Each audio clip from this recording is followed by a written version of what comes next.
So this is, we touched on this that, we want to document that there's a delay, but we want to make sure it's not due to a lack of exposure or cultural or linguistic differences, right?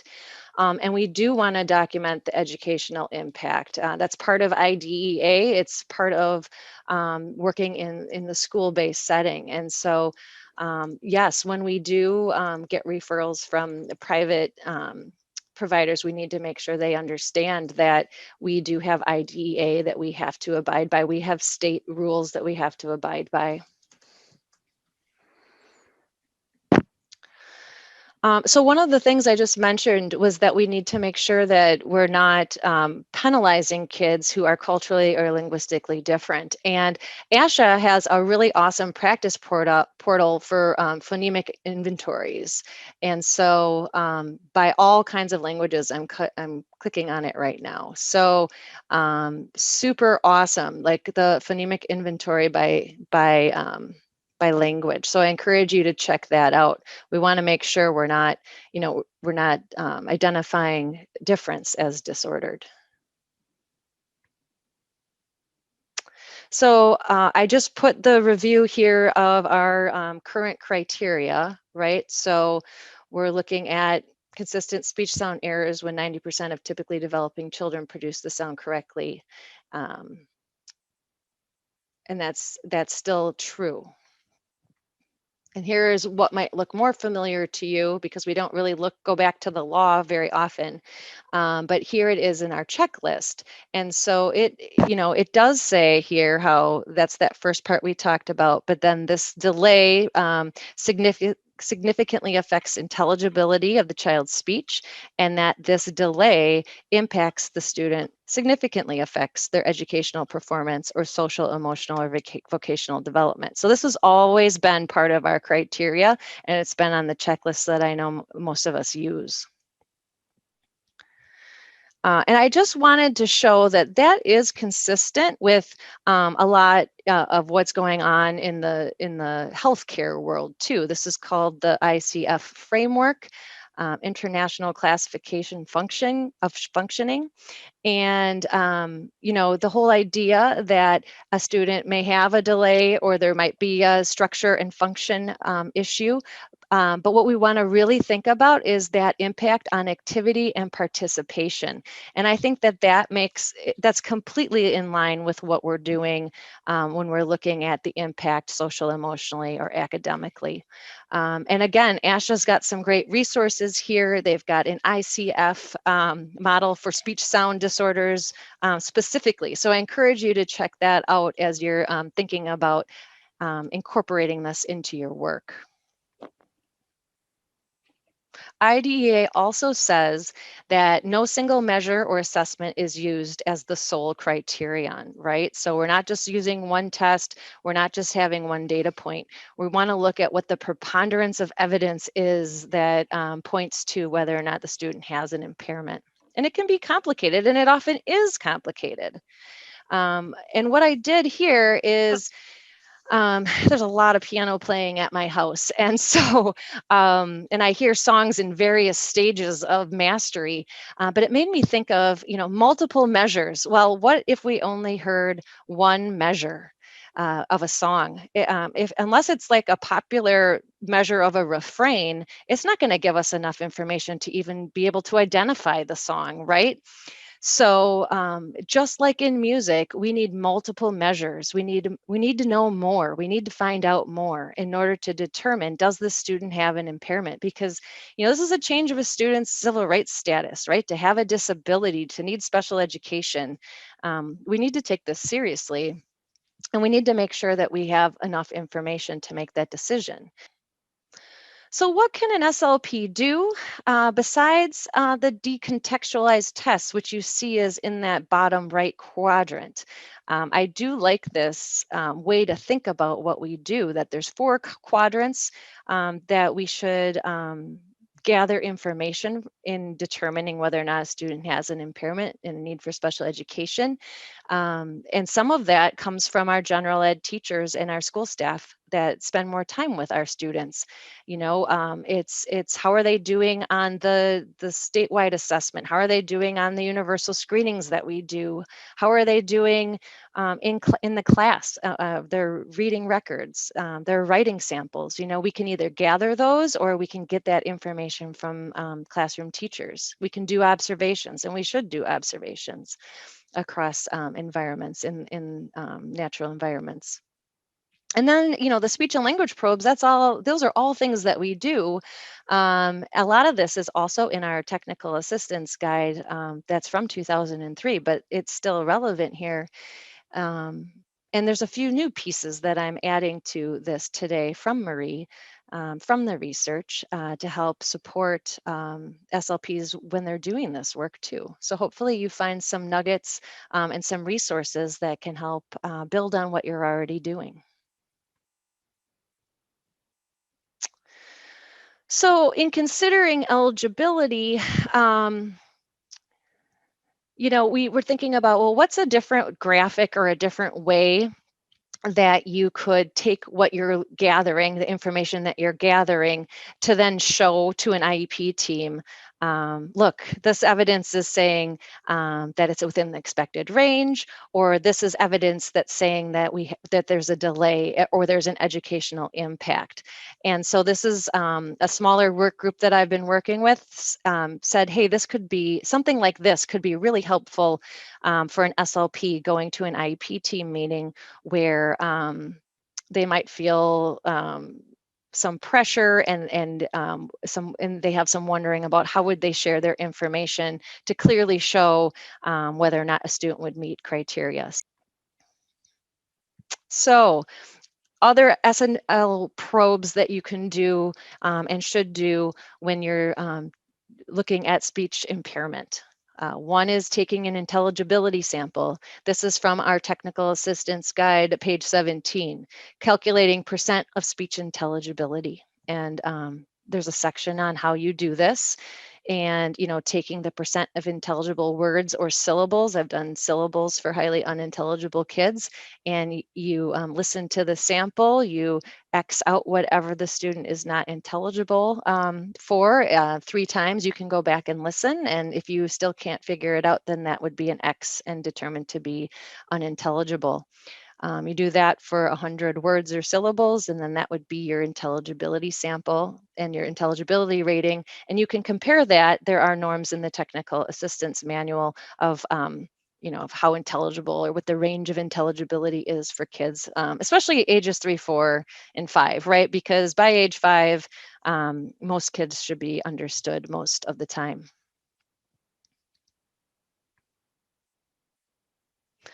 Another tool that is also in our technical assistance guide is percentage of consonants correct. And this is looking at severity of a child's speech, or how, so you're looking at the number of correct consonants divided by the number of correct plus incorrect consonants, and then you get a percentage. And so this example, 50 consonants were produced correctly out of 200 consonants attempted. That makes that child's percent consonants correct 25%. And in our technical assistance guide, there is a severity box, and less than 50% of percent consonants correct is considered severe. So this child would have a severe, a severity rating of severe. This is kind of cool.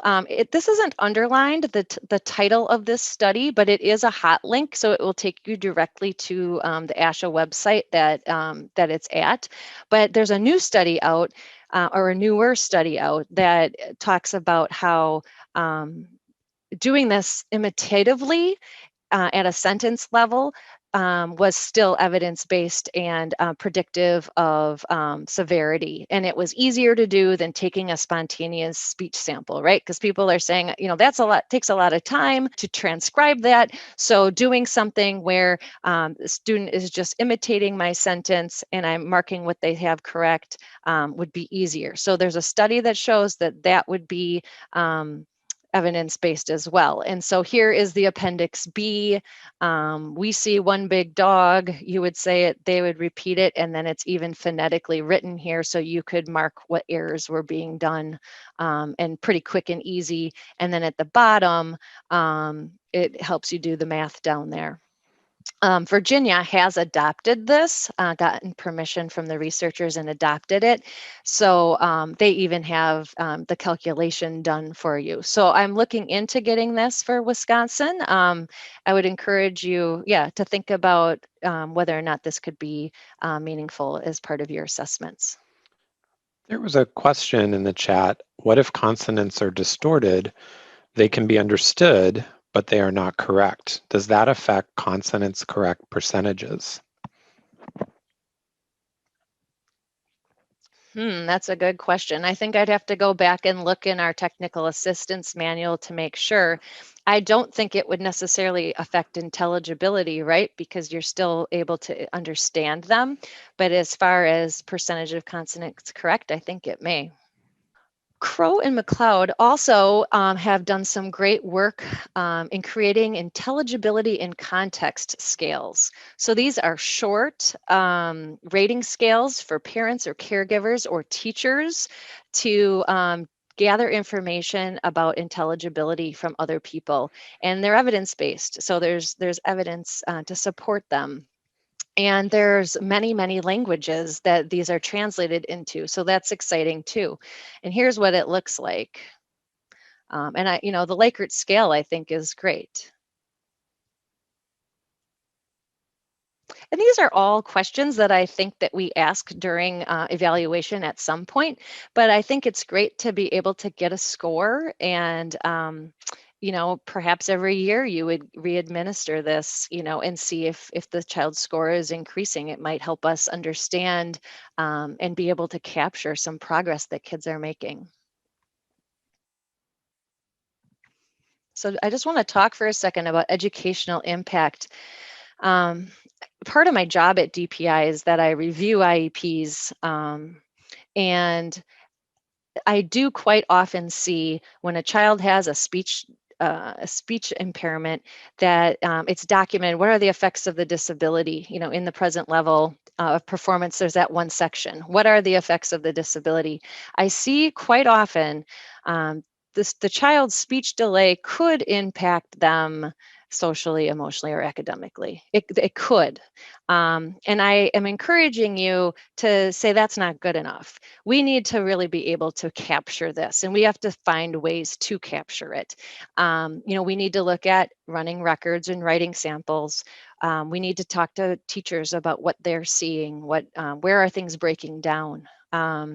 Spelling is how it could show up as well, right? What are the students' decoding skills? What are some scores that teachers are getting from universal or benchmark assessments? What are the students' phonological awareness skills? And then socially or emotionally, through observation, through interviews, including interviewing the student. Is the student withdrawing? Will they not repeat themselves? Will they shut down? I think it's really important that we get enough information so that we do see that there is actually an impact. Saying that it could, that's just not good enough. We are saying that that it is present, and it must be present in order to determine eligibility. That's the difference of school-based service from medical and private service. So just one word about dynamic assessment, but I wanted to just lay the foundation here and just say, hey, this is a test, teach, retest opportunity, like stimulability testing, right? So student gets a certain score or has a difficulty in a certain area. If we do some work with them, like in the bottom star, if we do a little bit of work with them, can they increase their performance? So if we give a model of a correct production of a sound with a couple of models, can they then produce the sound correctly? versus a student who we work hard with over and over and over again, and their performance still continues to be low, what you're seeing on the left-hand column. So I think that this is something that we do as SLPs. I think it's not something we think about as dynamic assessment, but I do think that it can show up in more places in our evaluations to get a sense of how easily is a student able to catch on and then do something? Is there a lack of exposure? Was there a need for some explicit instruction and they get that little bit and then they're ready and good to go? I just think that that is something that I think we need to incorporate more into what we do. And so just like I said, stimulability can be thought about as a type of dynamic assessment. And the Goldman-Fristow has this as part of their package, and it's at the sound level, it's at in syllables, then they have word and sentence. And if you don't have the Goldman-Fristow, if you don't use that in the Goldman-Fristow, there's something here called the Missio probe, and I know that Marie talked about that. So this is in your folder, and this is what it looks like in Virginia. And it's also in the Missio study. And I know this is small for you to see, but there's directions on the right, and you only look at sounds that were absent from the inventory. And if there's lots and lots of them, then you don't go all the way across. You want it to be a quick activity. So you imitate specific consonants in isolation, in nonsense syllables, and then you determine about how much of that was correct. What was the percent that they were able to produce correctly then? There was a comment, we were talking about the academic and social emotional impact, also the what about vocational? And that just brings my mind to, if the assumption is students with post-secondary transition plans, you would want to look at how that affects some of the planning in the post-secondary transition plan, or PTP. But I'm assuming vocational would be thinking about older students, but I may be misunderstanding the term. I do think vocational is in our original rule language. I think as we look at our rule change, I don't think we called out vocational specifically, but it is still included in that it's still educationally relevant through age 21. So Exactly. yes, so we need to still look at that no matter what. It says on the criteria sheet, the delay in speech or sound production significantly affects the intelligibility of the child's speech. Can we use PCC to qualify students? Well, the percentage of consonants correct, I mean, I would think you would use the same sample to determine intelligibility and then percentage of consonants correct. I've done both on the same sample because one is looking at severity. I mean, obviously, if less than 50% of the students' consonants are correct, their intelligibility is going to be really low, right? I do think in the technical assistance guide, it says that it's intelligibility, not percentage of consonants correct. There was a comment, I think, that clarified it Okay. in the chat. Aren't most of the current tests that we use based on the old norms? Question mark. The interesting thing about norm referenced assessments is often they create their own norms, which is part of what Crow and McLeod said they had difficulty with in the United States, because most of the studies for acquisition of sounds was done by companies and not by independent researchers. And they traditionally were going to exclude those, but they couldn't get a robust enough sample of research looking at norms. So you have to look at the test maker, and I unfortunately don't have tests at my fingertips anymore, but we'd have to look at Goldman-Fristow to see how that was normed. I think they may have created their own normative sample, but it should say in their manuals. The Padlet, So you can use this QR code with your phone, or you can click on the Padlet. I'm gonna go to, I made a Padlet. So it looks like this. And hold on a second. I hope if you haven't used Padlet before, I don't want to scare you off. If you each column is going to be a separate case, and you want to scroll up to the top, and this is going to be where all your data is. Okay. And so you're going to get in a small group. I think we're going to do smaller breakout rooms because many people are interested in breakout rooms, which is fantastic. Again, you can do this independently or in a small group. You're going to look at Riley, Kendall, and Jaden's data. You're going to add a post of what comes up for you. What do you need to consider? And then there's also situations that you can take time. You know, my caseload's too high, we can't start using the new norms. How do we address a comment like that? The comments that are already there are from last week. There's also this, what questions do you have, on the far right. I'm going to hold a question and answer session in a couple of weeks and create a question and answer document based on people's questions. So, you know, we're going to figure this out. Let's take a moment and practice.